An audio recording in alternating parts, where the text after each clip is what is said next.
This is me reading the book, The Art of Thinking Clearly. Better thinking, better decisions. Chapter 1: Why You Should Visit Cemeteries. No matter where Rick looks, he sees rock stars. They appear on television, on the front pages of magazines, in concert programs, and at online fan sites. Oops, my laptop just shut down. Okay, let me go charge it. Okay.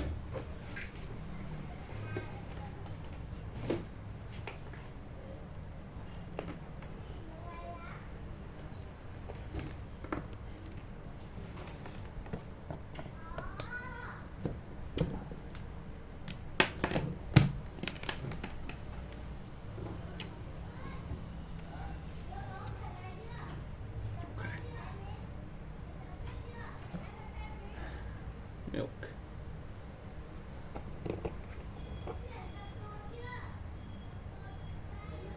There's no milk left.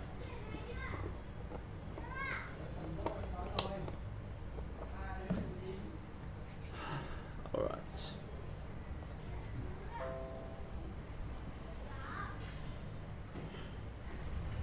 Their songs are unavoidable. In the mall, on his playlist, in the gym. The rock stars are everywhere. There are lots of them, and they are successful. Motivated by the stories of countless guitar heroes, Rick starts a band. Will he make it big? The probability lies freshly above zero. Like so many others, he will most likely end up in the graveyard of failed musicians. This burial ground houses 10,000 times more musicians than the stage does, but no journalist is interested in failures, with the exception of fallen superstars. This makes the cemetery invisible to outsiders. In daily life, because triumph is made more visible than failure, they systematically overestimate your chances of succeeding. As an outsider, you, like Rick, succumb to an illusion and you mistake how minuscule the probability of success really is. Rick, like so many others, is a victim of survivorship bias. Behind every popular author, you can find 100 other writers whose books will never sell. Behind them are another 100 who haven't found publishers. Behind them are yet another 100 whose unfinished manuscripts gather dust in drawers. And behind each one of these are 100 people who dream of one day writing a book. You, however, hear of only the successful authors.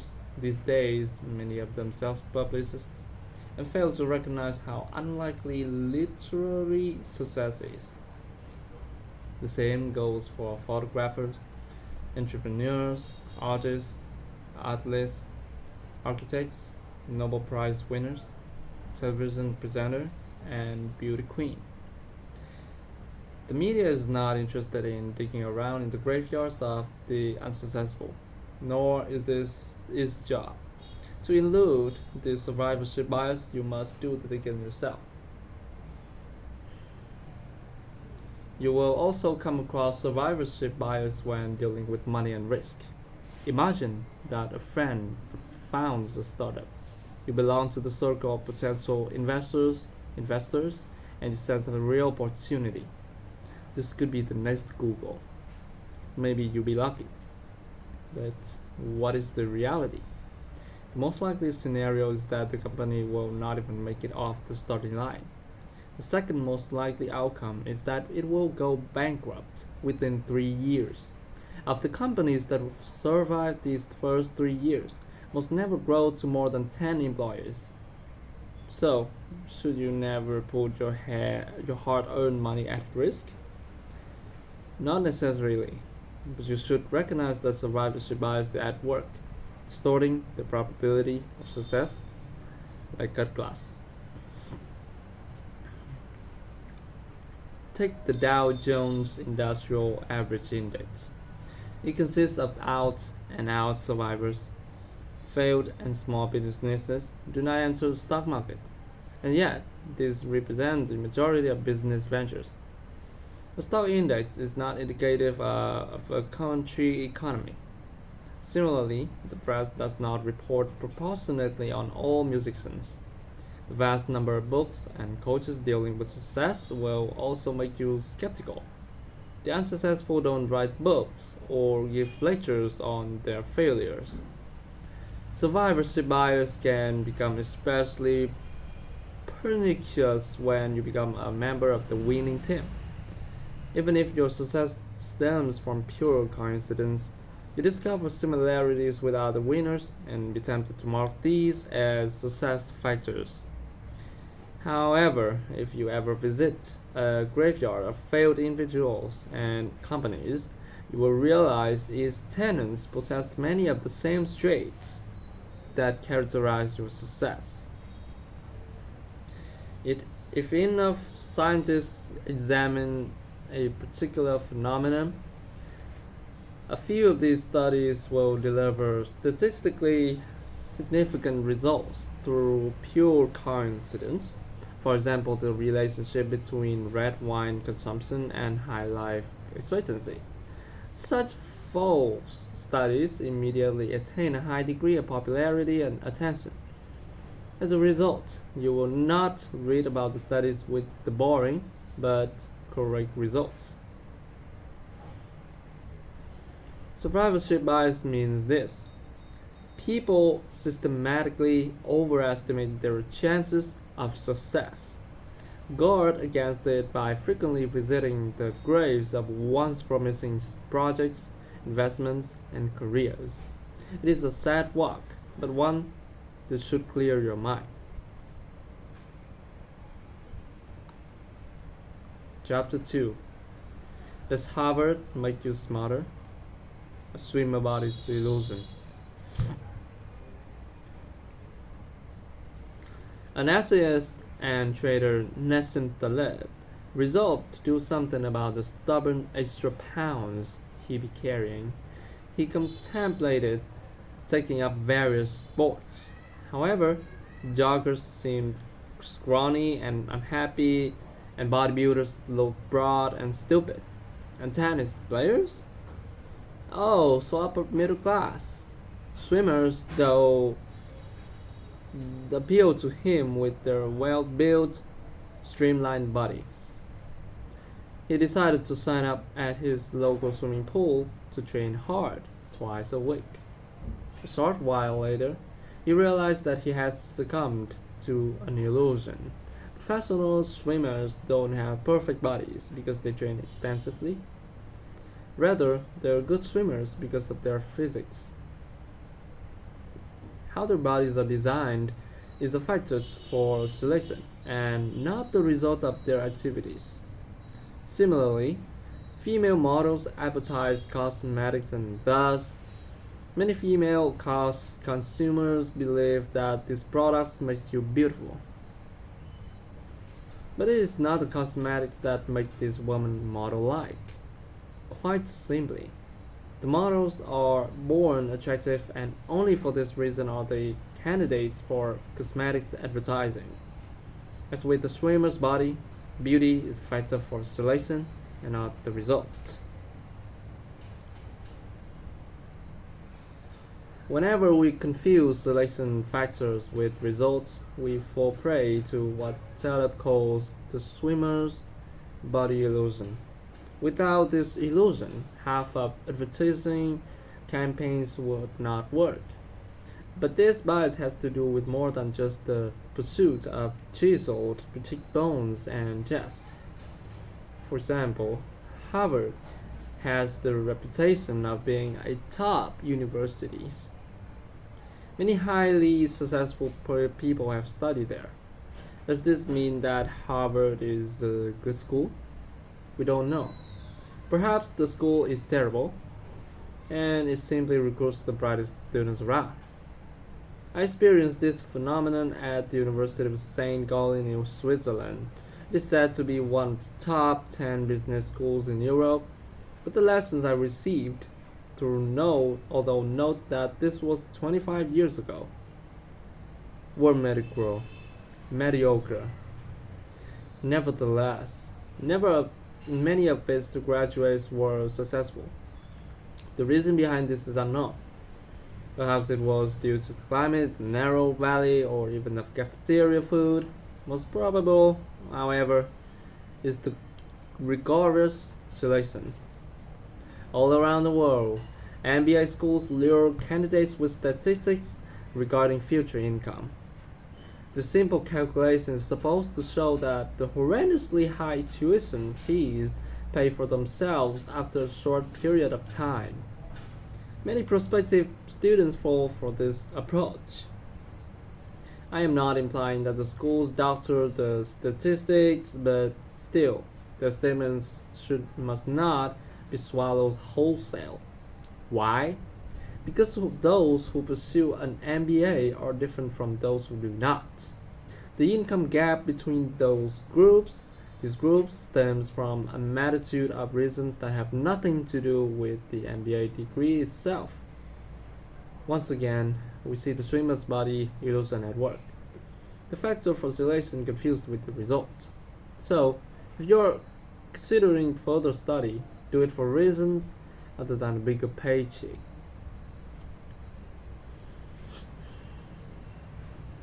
When I ask happy people about the secret of their contentment, I often hear answers like, you have to see the glass half full rather than half empty. It is as if these individuals do not realize that they were born happy and now tend to see the positive in everything.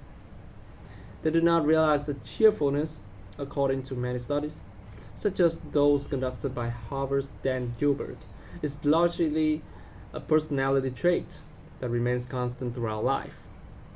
Or, as social scientist Ligon and Intelligent starkly suggest, trying to be happier is as fertile as trying to be taller. Thus, the swimmer body's illusion is also a self-illusion. When these optimists write self-help books, the illusion can become treacherous. That's why it's important to give a wide berth to tips and advice from self-help authors. For billions of people, these pieces of advice are unlikely to help. But because the unhappy don't write self-help books about their failures, this fact remains hidden. In conclusion, be wary when you are encouraged to strive for some things, be it abs of steel, immaculate looks, a higher income, a long life, a particular demeanor, or happiness. You might fall prey to the swimmer's body illusion before you decide to take the plunge. Look in the mirror and be honest about what you see. Chapter 3. Why you see shapes in the clouds. Clustering illusion.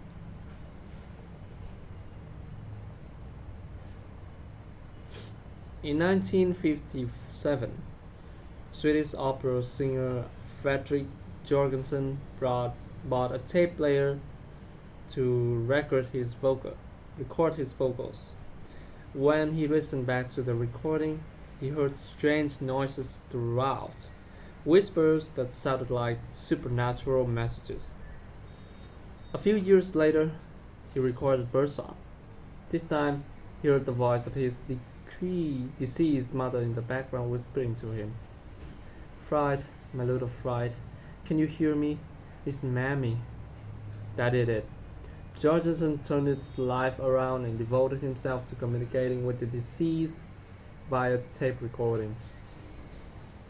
In 1994, Diane Dassers from Florida also had an otherworldly encounter. After biting into a slice of toast and placing it back down on the plate, she noticed the face of Virgin Mary in it. Immediately, she stopped eating and stored the divine message, minus a bite, in a plastic container. In November 2004, she auctioned the still fairly well preserved snack on eBay. Her daily bread earned her $28,000. In 1978, a woman from New Mexico had a similar experience. Her tortillas' blackened spots resembled Jesus' face. The press latched on to the story, and thousands of people flocked to New Mexico to see the Savior in burrito form. 2 years later, in 1976, the orbiter of the Viking spacecraft had photographed a rock formation that, from high above, looked like a human face. The face on Mars made headlines around the world. And you? Have you ever seen faces in the clouds or the outlines of animals in the rocks? Of course, this is perfectly normal. The human brain seeks patterns and in rules. In fact, it takes it one step further. If it finds no familiar patterns, it simply invents some. The more diffuse the signal, such as the background noise on the tape, the easier it is to find hidden messages in it. 25 years after uncovering the face on Mars, the Mars Global Surveyor went back to crisp, clear images of rock formations. The captivating human face had dissolved into plain old screen. Those frothy examples make the clustering illusion seem innocuous. It is not. Consider the financial markets which churn out thoughts of data every second. Grinning year to year, a friend told me that he had discovered a pattern in the sea of data.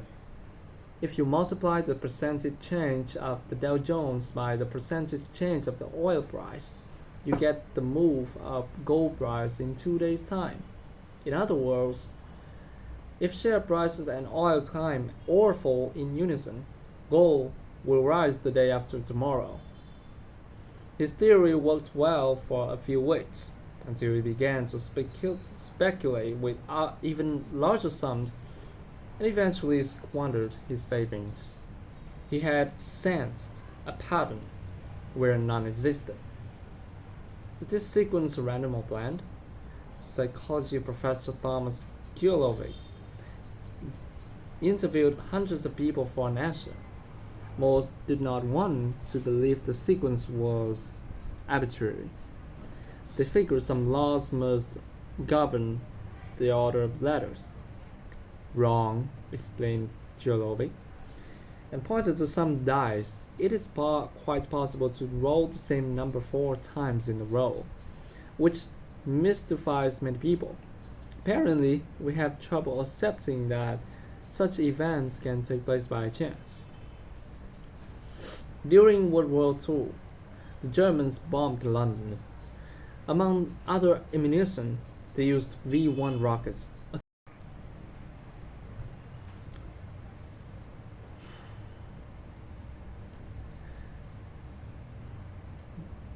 During World War II, the Germans bombed London. Among other ammunition, they used V-1 rockets, a kind of self-navigating drone, with which attack the impact sites were carefully plotted on a map. Terrifying Londoners. They thought they had discovered a pattern and developed theories about which parts of the city were the safest. However, after the war, statistical analysis confirmed that the distribution was totally random. Today is clear why the V-1's navigation system was extremely inaccurate. In conclusion, when it comes to pattern recognition, we are oversensitive. Regain your skepticism. If you think you have discovered a pattern, first consider it pure chance. If it seems too good to be true, find a mathematician and have the data tested statistically. And if the crispy parts of your pancake start to look a lot like Jesus' face, ask yourself, if he really wants to reveal himself, why doesn't he do it in Times Square or on CNN? Chapter 4. If 50 million people say something foolish, it is still foolish. Social proof. You are on your way to a concert. At an intersection, you encounter a group of people, all staring at the sky. Without even thinking about it, you peer upwards too. Why? Social proof. In the middle of the concert, when the soloist displays absolute mastery, someone begins to clap, and suddenly the whole room joins in. You do too. Why? Social proof. After the concert, you go to the coat check to pick up your coat. You watch how the people in front of you place a coin on a plate, even though obviously the service is included in the ticket price. What do? You probably leave a tip as well. Social proof, sometimes roughly termed the herd instinct, dictates that individuals feel they are behaving correctly when they act the same as other people. In other words, the more people follow a certain idea, the better or truer we deem the idea to be. And the more people who display a certain behavior, the more appropriate this behavior is judged to be by others. This is, of course, absurd. Social proof is the evil behind bubbles and stock market panic. It exists in fashion, management techniques, hobbies, religion, and diets. It can paralyze whole cultures, such as when sects commit collective suicide.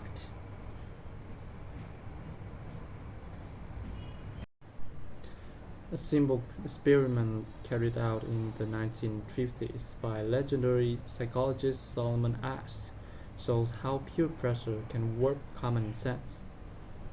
A subject is shown a line drawn on paper, and next to it three lines numbered 1, 2, and 3, one shorter, one longer, and one the same length as the original one. He or she must indicate which of the three lines corresponds to the original one. If the person is alone in the room, he gives correct answers. Unsurprising, because the task is really quite simple. Now, five other people enter the room. They are all actors, which the subject does not know. One after another, they give wrong answers, just saying number one, although it's very clear that number three is the correct answer. Then it is the subject's turn again. In one third of cases, he will answer incorrectly to match the other people's responses. Why do we act like this? Well, in the past, following others was a good survival strategy.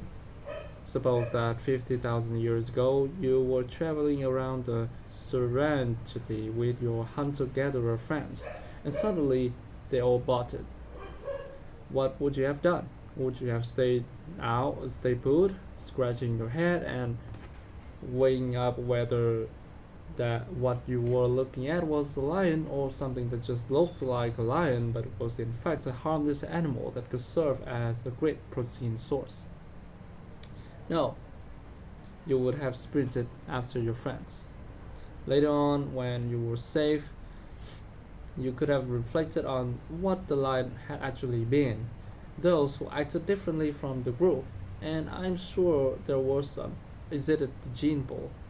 We are the direct descendants of those who copied the others' behavior. This pattern is so deeply rooted in us that we still use it today, even when it offers no survival advantage, which is most of the time. Only a few cases come to mind where social proof is of value. For example, if you find yourself hungry in a foreign city and don't know a good restaurant, it makes sense to pick the one that's full of locals. In other words, you copy the locals' behavior. Comedy and talk shows make use of social proof by inserting canned laughter at strategic spots, inciting the audience to laugh along. One of the most impressive, though troubling, cases of this phenomenon is the famous speech by Nazi propaganda minister Joseph Goebbels delivered to a large audience in 1943. See it for yourself on YouTube. As the war went from bad to worse for Germany, he demanded to know, do you want total war? If necessary, do you want a war more total and radical than anything we can even imagine today? The crowd growled. If the attendees had been asked individually and anonymously, it is likely that nobody would have consented to this crazy proposal.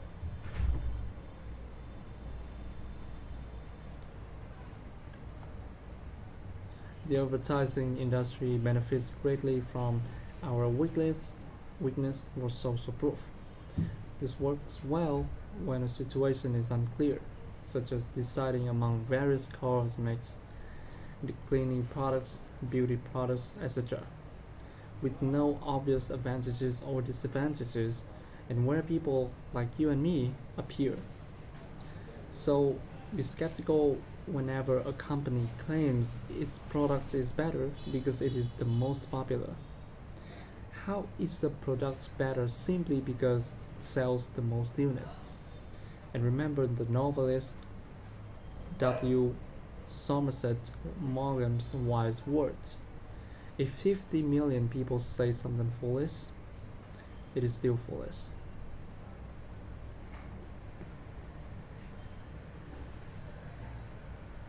So for today, I read 4 chapters. The next day, I'm gonna read until chapter 10. See you guys.